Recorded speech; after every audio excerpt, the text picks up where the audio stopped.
How to fix Apple developer app not working on iPhone? First, open settings. Check your internet connection. Make sure that your internet is working properly. Now tap on general. Scroll down. Tap on VPN and device management. Tap on VPN.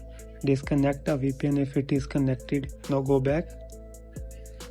Tap on date and time and set it to automatically. Now go back. Open App Store. Search for Apple developer.